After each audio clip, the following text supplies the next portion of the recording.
임신에 확실히 영향을 주죠. 오히려 이제 자궁벽이 결국엔 탄력성이 좀 있어야지 태아를 받아들이고 임신 전 과정에서 탄력이 이렇게 잘 늘어날 수 있다라는 건데, 약간 그런 탄성도가 떨어지기 때문에 일단 착상 자체를 방해하고 또 임신 전 과정에 걸쳐서 임신 유지나 이런 부분들을 방해하는 요소가 될 수 있어요.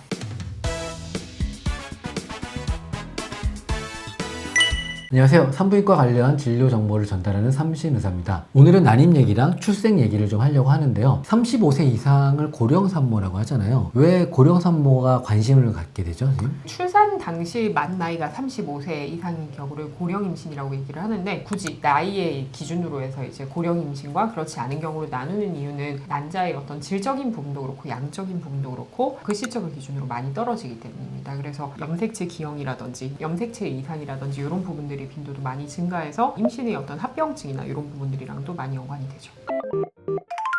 그래서 40세 1월에 올해 내원하셨어요. 이분이 이제 예전에 부인과 수술력이 한 번 있으셨고 생리 안 할 때도 한두 번 정도 있었어요. 근데 선생님, 그 생리를 안 하게 되는 경우가 있으면 이게 자연 임신에 어떤 영향을 주나요? 일단 생리를 잘 안 한다라는 거는 배란이나 이런 부분들이 제대로 이루어지지 않을 가능성이 있기 때문에 평소에 어떤 생리 주기가 얼마나 이제 규칙적인지를 좀 여쭤볼 것 같고요. 1년에 한두 번 정도라고 하면 결국에는 그 빈도 자체가 사실 뭐 6분의 1 정도 되는 거죠. 그래서 뭐 낮다라고는 할 수 없으니까 배란 상태나 이런 부분들을 꾸준히 한번 체크해 볼 것 같아요. 그래서 이분이 혈액 검사를 했는데요. 여기 나와 있듯이 호르몬 검사들은 선생님 볼 때 어떠세요? 괜찮아 보이세요? 나쁘지 않은 것 같습니다. 딱 하나 이제 비타민 D가 좀 부족한데, 비타민 D는 이게 난임하고의 관계가 있을까요, 선생님? 착상에도 영향 미친다라고 얘기하니까 보충해줘도 나쁠 거 없죠. 그래서 이제 예전에는 이렇게 오시면 비타민 D 알아서 드세요 이렇게 얘기하기도 했었는데, 요즘에는 제가 주사 한 번 맞으면 3개월 유지되거든요. 그리고 또 난자질하고도 관계가 있고 착상에도 영향을 준다고 많이 있기 때문에 저는 그냥 주사 한 번 맞으시는 게 제일 좋다고 말씀드리고, 적정 수치가 얼마냐 많이 물어보시는데 선생님은 얼마 정도로 보세요? 수치 기준이 좀 최근 들어서 수정돼야 된다는 얘기는 있긴 하던데, 일단은 지금까지 기준으로는 30 정도 되면 충분하다라고 얘기를 하고 20 정도에서 30 정도까지의 어떤 범위는 조금 부족한 정도다라고 얘기하죠. 그러니까 20 이상은 주사를 안 맞았고 그냥 생활에서 조절하자, 그리고 20 이하는 주사를 맞는 게 낫다. 저는 보통 그렇게 설명을 드리죠. 그 다음에 이제 난소 나이가 5.3이 나오셨어요. A매치라고 하죠. 근데 5.3이면 38세에서 나쁘진 않잖아요. 이러면 이제 마음을 많이 놓으시기도 하는데, 이거 어떻게 설명드리는 게 좋을까요? 지금 5.32라고 하면 24세의 양을 가졌다라고 저희가 뭐 쉽게 얘기를 드리는데, 결국에는 난자의 양뿐만 아니라 질도 중요하기 때문에 실제 본인의 나이는 지금 만 40세잖아요. 그래서 난자의 어떤 양적인 부분만 가지고 안심하실 타이밍은 아닌 것 같아요. 그래서 난임에서의 이 AMH 난소 기능 검사나 난임 검사를 이기는 절대적인 것은 나이다. 이런 수치를 지금 괜찮게 가지고 있는데 임신 시도를 계속 하셨는데 소식이 없었다라는 건 이유가 있을 수 있는 거니까. 정확하죠. 그래서 보통은 그 나이대도 나누면 35세 이상, 그 다음 38세 이상, 40세 이상 이렇게 나눠져요. 그래서 그 세부 나이에 따라서 조금 더 보폭을 빨리 해서 적극적으로 시도해야 된다. 보통 이렇게 설명을 드리죠. 그래서 이분이 오시자마자 그 결과를 듣고 또 설명을 그렇게 드렸어요. 그래가지고 비타민 D 주사도 맞고 드디어 시험관을 하려고 하는데 초음파에서 이렇게 보셨어요, 선생님? 어떤 느낌이 드세요? 조금 두껍네요. 자궁벽이 좀 두껍고 단단해 보이는 성근증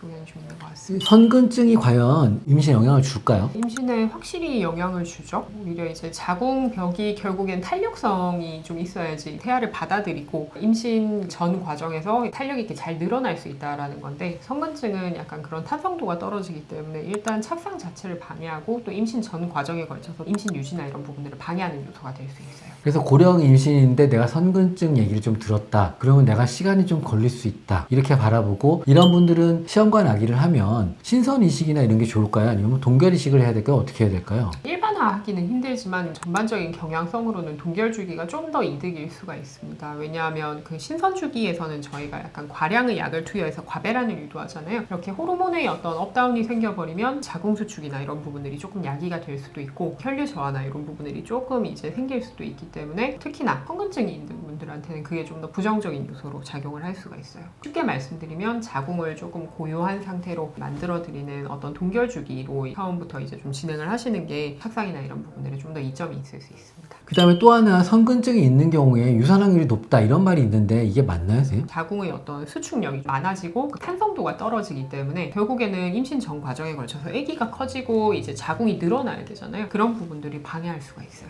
그래서 자궁을 좀 안정화시키기 위해서는 호르몬을 계속 안정하게 유지되고 그 마이크로바이옴이라고 해서 염증 치료도 좀 꾸준하게 하셔야 돼요. 근데 성근증이 있으면 불편하시더라도 8주, 10주 넘을 때까지는 이런 염증이나 몸 상태 관리가 굉장히 중요해서 조기 유산이나 이런 위험을 피할 수 있게 되는 겁니다. 그래서 이분이 정액검사까지 다 하고 시험관을 시작을 했어요. 1차 시험관을. 근데 보시다시피 5일 배아가 하나 나오고 4일 배아가 2개 나왔거든요. 근데 이제 다 얼리게 됐어요. 오늘도 시험관 하신 분이 계시지만 신선주기에서 동결을 하고 아니면 얼려놓는 거랑 바로 이식하는 거랑 어떤 기준이 있을까요, 선생님? 피검사에서 프로게스테론이라는 뭐 고수치 자체가 조금 너무 높게 나온다던가 아니면 뭐 내막의 상태가 저희가 봤을 때 좀 별로 좋지 않다던가 환자분 개인 사정이나 이런 부분들에 따라서 뭐 동결을 하는 경우도 있고 아니면 그런 상태가 다 괜찮고 환자분이 원하시면 신선주기로 들어가는 경우도 있죠. 그래서 이제 보시다시피 동결주기를 4일 배아를 2개 이식을 했어요. 임신이 안 됐어요. 2차 시험관을 바로 시작을 했고 또 다시 이렇게 보시다시피 동결란을 얻었거든요. 근데 이제 동결란을 얻었는데 바로 이식하는 건 좀 한번 안 됐었잖아요. 좋은 건 그렇죠. 얻는데. 그래서 자궁 내시경을 하기로 했는데 사진에 보시다시피 카메라 들어가면 이렇게 자궁 안에 뭔가 많이 보이는 게 있는데 자궁 내시경은 고령 임신에서 어떤 장점이 있을까요? 나팔관 쪽에 아까 그 검사를 할 때랑 마찬가지로 자궁 안쪽을 좀 씻어내고 정리해주는 효과도 있고요. 그리고 저희가 초음파상에서 보이지 않았던 어떤 작은 용종이나 이런 것들은 사실 있을 수 있습니다. 저희가 초음파로 모든 걸 다 볼 수 있는 건 아니기 때문에 그래서 그런 부분들에 대한 어떤 이제 좀 전반적인 파악과 정리를 할 수 있다는 게 장점이죠. 그 나팔관은 조영수는 자연 임신에서 어떤 도움을 주는 이렇게 약간 들어주는 그런 장점이라고 하면 자궁 내시경은 자연 주기뿐만 아니라 시험관 주기에서 확실하게 내막 자체를 좀 정리를 해주니까 임신 확률을 많이 올리게 되는 거죠. 대개 검사를 하면 마이크로폴립 나올 때도 많고요, 용종 나올 때도 있고 그 유착도 있을 때도 있죠. 근데 유착이 있으면 어떻게 그 유착을 어떻게 해결해야 될까요, 선생님? 완벽하게 사실 제거를 못 하더라도 뭐 예를 들면 이제 경막이 있다던가 이럴 때는 확실하게 좀 임신을 방해하는 요소가 될 수 있기 때문에 어느 정도 제거를 해드리는 편이고 그리고 배아가 자리를 잡는 부분들이 보통은 약간 자궁 위쪽으로 자리를 잡잖아요. 근데 그 부분이 좀 오목하게 되어 있다던가 약간 모양적으로 보충을 해줘야겠다 싶은 경우에는 조금 터드리기도 하죠. 그렇게 하고 자궁 내시경에서 정리를 했고요. 그 다음에 한 게 착상 검사라고 했어요. 아까 면역에 대한 얘기를 했는데요. 면역 수치가 NK라는 수치가 있는데 그거 아까 말씀드렸듯이 이게 막 12 이상이면 약을 쓴다 이런 말들이 이제 커뮤니티에 이렇게 많이 나오고 실제로 이제 국가에서도 그렇게 써도 된다 이런 얘기가 있는데 선생님 볼 때 이 12,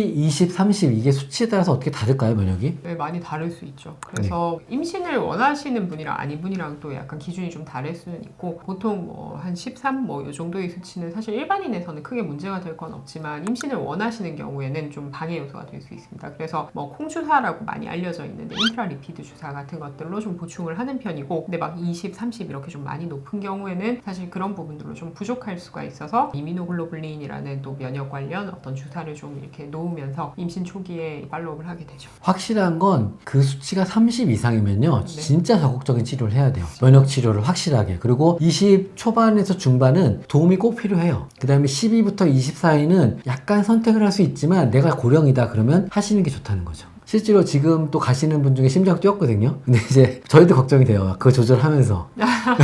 근데 일주일 단위로 약을 쓰면서 보는데 그래도 대개는 한 10분 쓰시면 8분까지는 잘 가시는 것 같아요.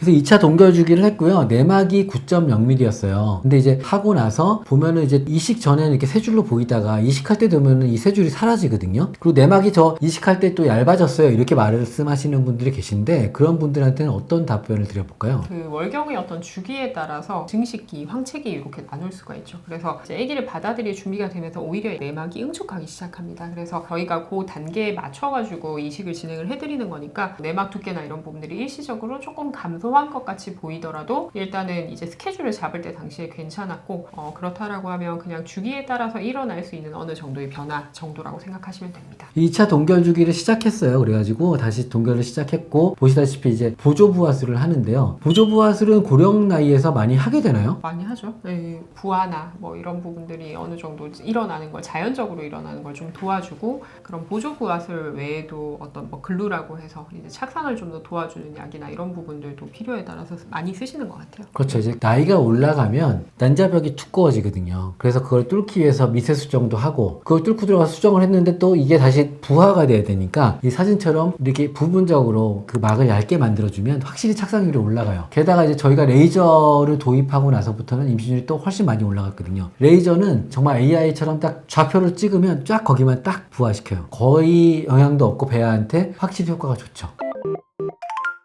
그래서 오늘 40세 이상에 대해서 실제로 한번 진행되는 걸 얘기해 봤는데요. 고령 임신의 경우에 어떻게 하는 게 제일 좀 지름길일까요, 선생님? 저는 그냥 시작 단계부터 오시면 좋을 것 같아요. 뭔가 네. 본인이 놓치고 있는 게 있을 수 있습니다. 그리고 본인이 몰랐던 난임에 관련된 추가 검사가 있을 수 있고 그 검사 결과에 따라서 아예 시작부터 뭐를 어떤 방향으로 진행해야 되는지가 좀 달라질 수가 있어요. 그래서 좀 빨리 오시는 게 필요하고요. 임신 시도가 늦었으니까 그만큼 좀 빨리 오신다 생각하시면 되고 영양제라든지 이런 부분들 아니면 이제 난임 어떤 시술이나 이런 부분들이 요새 많이 발달되어 있으니까 필요한 부분이 뭔지를 좀 적극적으로 한번 물어보시면 좋을 것 같아요.